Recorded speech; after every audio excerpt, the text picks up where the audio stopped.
आज हम बनाएंगे चंद्रकला। मिठाई की दुकान में आपने ये मिठाई जरूर देखी होगी और देखकर आपका जी भी ललचाया होगा, लेकिन ये बनाना बहुत आसान है, तो आज हम इसे घर में ही बनाएंगे। तो चलिए देख लेते हैं आज की रेसिपी चंद्रकला खोए की स्टफिंग वाली ये मिठाई। मैं Nutan Dutt, welcome back to my channel delicious खाना झटपट बनाना। तो सबसे पहले हम मैदे को गूंथ लेते हैं। हमने 2 कप मैदा लिया है और इसमें हम घी का मोयन डालेंगे। नॉर्मली जब भी आप मोयन डालते हैं तो जितना भी आप आटा या मैदा लेते हैं उसका 1/4 आपको तेल या घी मोयन में डालना चाहिए। ये डालने से हमारी डिश बहुत ही खस्ता बनती है। तो घी को हम सबसे पहले इस मैदे में अच्छे से मिला लेंगे और ये जो मैदा है घी मिलाने के बाद हमें गीली रेती सा फील होना चाहिए और इसे हम मुट्ठी बांध कर देखेंगे, ये इस तरीके का लड्डू सा बनना चाहिए। तो इसका मतलब हमारा मोयन सफिशिएंट है। अब हम इसे गुनगुने पानी से गूंथ लेते हैं। वैसे आप नॉर्मल पानी से भी गूंथ सकते हैं, लेकिन गुनगुने पानी से गूंथने से रिजल्ट थोड़ा और अच्छा मिलता है। ये डो ना तो हमें ज्यादा सख्त चाहिए और ना ही बहुत नरम चाहिए, मीडियम सा डो हमें बनाना है। और मैदे को अच्छे से गूंथने के बाद हम इसके ऊपर थोड़ा घी और लगा देते हैं ताकि ये ड्राई ना हो, और इसको हम कवर करके आधे घंटे के लिए रेस्ट करने के लिए छोड़ देते हैं। जब तक हमारी ये मैदा रेस्ट कर रहा है तब तक हम फिलिंग की तैयारी कर लेते हैं और चाशनी भी बना लेते हैं। फिलिंग बनाने के लिए हमने ये लिया मावा, ये कुछ कटे हुए ड्राई फ्रूट्स, काजू, बादाम, किशमिश, ये है इलायची का पाउडर। आप अपनी पसंद का कोई दूसरा ड्राई फ्रूट्स भी डालना चाहें तो डाल सकते हैं। ये पिसी हुई शक्कर और बिल्कुल थोड़ा सा डेसिकेटेड कोकोनट, नारियल का चूरा। हम सबसे पहले कढ़ाई में खोए को थोड़ी देर भूनेंगे और ये नारियल के चूरे को भी हम अलग से भूनकर भी उसमें मिला सकते हैं, या साथ में भी हम जब इसको भूनते रहेंगे तब बीच में इसको भी डाल देंगे। जब मावा काफ़ी हो जाए तब हम उसमें ये कटे हुए ड्राई फ्रूट्स भी ऐड कर देंगे। और जब ये मावा एकदम ठंडा हो जाए तब हम इसमें मिलाएंगे पिसी हुई शक्कर। पहले मिला देंगे तो शक्कर पानी छोड़ सकता है और उस केस में हमें फिलिंग भरने में बहुत दिक्कत आ सकती है। तो चलिए शुरू करते हैं। सबसे पहले मैं मावा को डाल देती हूँ। मावा को मैंने हाथ से पहले ही क्रम्बल करके रखा था, इसे आप हाथ से क्रम्बल कर लें या फिर किसनी में किस के भी डाल सकते हैं। बिल्कुल लो फ्लेम में हमें मावा को भूनना है। अब हम यहाँ पे डेसिकेटेड कोकोनट यानी नारियल का चूरा भी डाल देते हैं।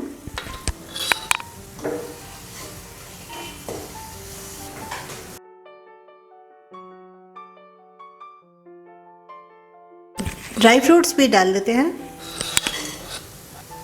और साथ में इलायची का पाउडर भी हमने डाल लिया।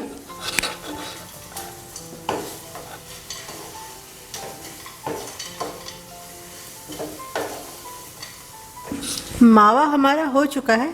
अब हम फ्लेम को बंद कर देंगे और जब ये एकदम ठंडा हो जाए तब हम इस पर पिसी हुई शक्कर मिला देंगे। मावा में हमने पिसी हुई शक्कर को भी अच्छे से मिला लिया है। तो ये फिलिंग हमारी पूरी तरह से तैयार है। तो इसके हम थोड़ा छोटे छोटे पोर्शंस बना लेते हैं, करीब 25 ग्राम से 30 ग्राम का। तो ये एक एक पोर्शन हम एक एक चंद्रकला की फिलिंग में भरेंगे। तो 25 से 30 ग्राम वेट का हम एक एक छोटे छोटे पोर्शन काट के रेडी रख लेते हैं।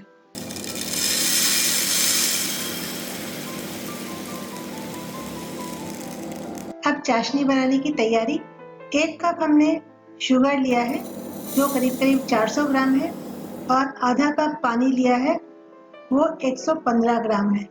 थोड़े से हम केसर के स्ट्रिंग्स भी डालेंगे और हरी इलायची।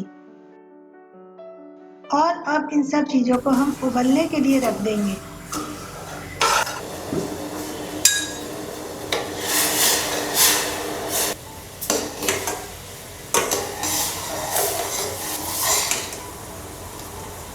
ये चाशनी में हमें कोई तार चेक नहीं करना है, हमें चाशनी थोड़ी पतली ही चाहिए, इसमें बस हमें थोड़ा स्टिकीनेस चाहिए।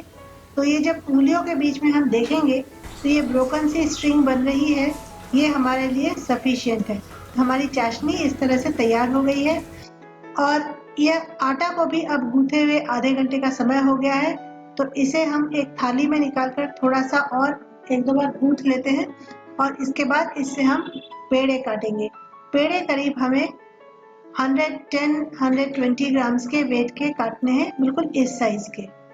तो हम इसमें से एक पेड़ा लेंगे और इसे अब हमें बेलना है, बिल्कुल जैसा हम रोटी बेलते हैं वैसा ही बेलेंगे। हमें इसे ज़्यादा मोटा नहीं रखना है।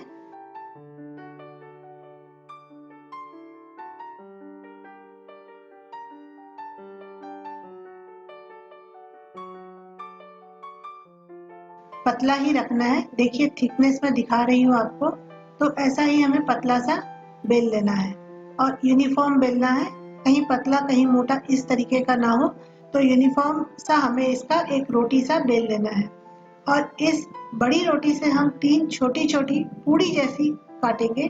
तो उसके लिए मैंने ये ग्लास लिया है, ये इसका ग्लास का एज जो है ये काफ़ी शार्प है, तो इससे हम ऐसे छोटे-छोटे होल से काट लेंगे। आपके पास कुकी कटर हो तो आप कुकी कटर से भी काट सकते हैं या कोई और भी कटोरी हो या कुछ भी आप उससे काट सकते हैं। तो एक रोटी से मैंने 3 इस तरीके की छोटी-छोटी पूड़ियाँ बनाई। तो ऐसा ही एक और बड़ा सा मैं बेलूँगी और उससे भी फिर और 3 हम काटेंगे। इसे बेलने के लिए हमें आटा या तेल, घी कुछ भी नहीं लगाना है। ये मैदा जो है हमारा इतना बढ़िया गुथा हुआ है कि अपने आप से बेल जाता है। इसके लिए आपको कुछ भी लगाने की ज़रूरत नहीं।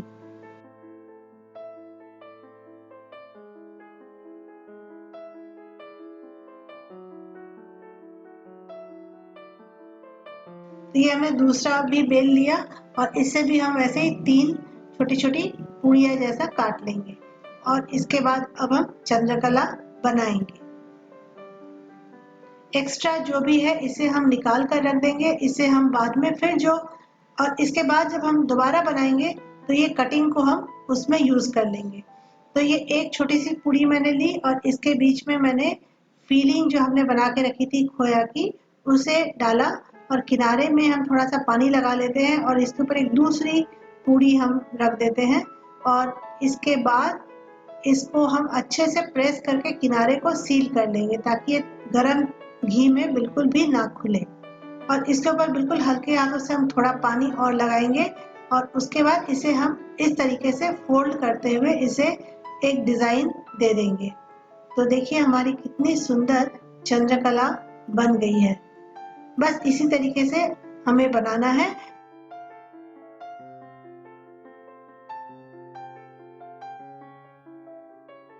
एक और मैं बना के दिखा रही हूँ।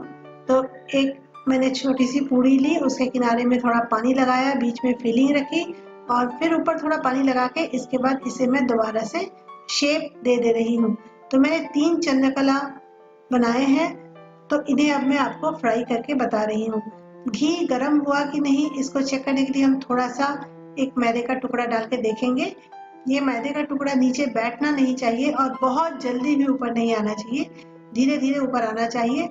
तो हमारा घी एकदम परफेक्ट गर्म है। तो इसमें अब हम धीरे धीरे करके एक एक चंद्रकला छोड़ते हैं और डालने के बाद इसे हम तुरंत हिलाएंगे नहीं, कम से कम 3-4 मिनट। फ्लेम हम मीडियम रखेंगे और 3 से 4 मिनट के बाद इसे हम पलट देंगे और दूसरी तरफ भी हम धीरे धीरे सेक लेंगे और इसे दोनों तरफ से अच्छे से सेक कर फिर हम इसे निकाल लेंगे। सेकते समय आपको बस इतना ही ध्यान रखना है कि गरम घी में ये चंद्रकला खुल ना जाए। अगर ये खुल जाएंगे तो आपका घी खराब हो जाएगा। चाशनी हमारी थोड़ी ठंडी हो चुकी है, तो इसे हम थोड़ा कुनकुना सा गरम कर लेंगे क्योंकि ठंडी चाशनी में चंद्रकला नहीं डाल सकते। चंद्रकला को हम चाशनी में डाल देंगे। अगर आप थोड़े क्रिस्प से चंद्रकला चाहते हैं तो आप 1 मिनट चाशनी में रखकर निकाल लीजिए और अगर आप थोड़ी सॉफ्ट चाहते हैं तो आप चाशनी में इसे 3 मिनट तक रहने दीजिए, उसके बाद निकाल लीजिए। हम तो आज यहाँ 15-20 ही बना रहे हैं, ज़्यादा नहीं बना रहे हैं, लेकिन अगर आप ज़्यादा बना रहे हो तो आप बैचेज में बनाइए। थोड़े से आप फिलिंग भर लीजिए, उसको सील कर लीजिए और डिज़ाइन बना लीजिए, उसके बाद उन्हें सेक लीजिए। फिर चाशनी में डालकर निकाल लीजिए। उसके बाद आप सेकेंड बैच फिर दोबारा बनाइए।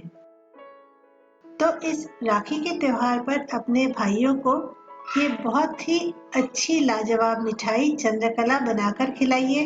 और अगर आपको और आपके भाई को पसंद आई हो तो मेरी रेसिपी अपने बाकी फ्रेंड्स एंड फैमिली के साथ जरूर शेयर कीजिए। और रेसिपी पसंद आई हो तो लाइक करना मत भूलिएगा और कमेंट में बताइएगा कि आपने राखी पर चंद्रकला कैसे बनाया।